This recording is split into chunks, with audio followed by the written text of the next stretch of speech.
तो दूसरी तरफ राजनांदगांव में कांग्रेस नेता सुरेंद्र दास वैष्णव के बागी तेवर देखने को मिल रहे हैं। दरअसल उन्होंने एक विवादित बयान दिया और बयान के बाद पार्टी से उन्हें एक नोटिस मिल गया, जिस पर उन्होंने कहा कि ये गुनाह बार बार करूंगा। दरअसल बाहरी व्यक्ति को राजनांदगांव से चुनाव लड़ाया जा रहा है। उन्होंने कहा कि बाहर से ही कार्यकर्ताओं को लाकर चुनाव लड़ाना चाहिए, काम स्थानीय कार्यकर्ताओं से क्यों लिया जाता है।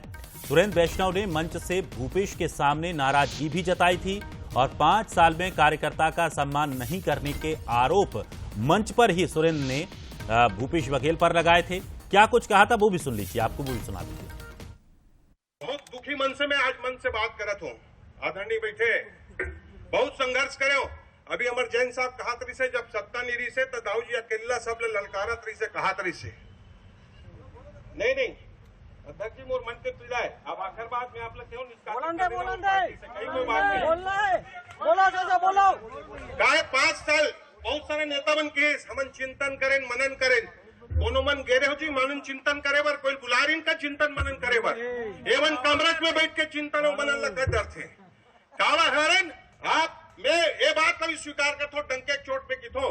आज अगर पूरा देश में आज 3100 रुपया अगर धन भाजपा के सरकार दे पाते तो आदरणीय हमारे भूपेश बघेल जी तो मुखिया के सामने मैंने अपनी पीड़ा रखी और पीड़ा रखना अगर अपराध है तो ऐसे अपराध मैंने तो पहले भी कहा ऐसे अपराध मैं बार बार करता रहूं।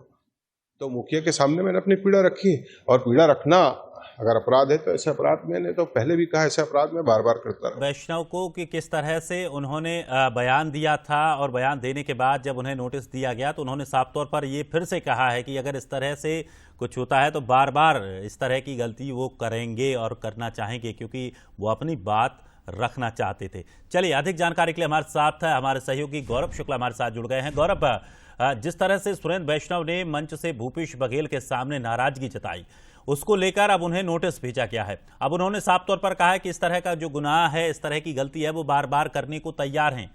एक तरफ कांग्रेस में इस तरह की स्थिति बनी है कि लगातार नेता पार्टी छोड़कर जा रहे हैं, प्रत्याशियों के नामों का ऐलान नहीं हो पा रहा है, लोकसभा चुनाव सर पर हैं।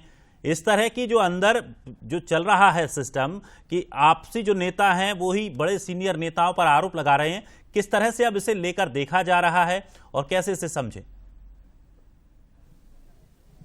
जी बिल्कुल, देखिए विधानसभा चुनाव के बाद से ही कांग्रेस के में जो भीतर खाने में नाराजगी थी वो साफ तौर पर खुलकर देखी जा रही थी। और अब जब पूर्व मुख्यमंत्री भूपेश बघेल को राजनांदगांव का लोकसभा प्रत्याशी बनाया गया है, उसके बाद से ही वहां पर अलग अलग लोगों का विरोध आ रहा है। और सम्मेलन के दौरान जो सुरेंद्र दास वैष्णव है उन्होंने खुलकर विरोध किया था और विरोध इतना था कि उनके समर्थन में वहां के कार्यकर्ता भी उतरे थे।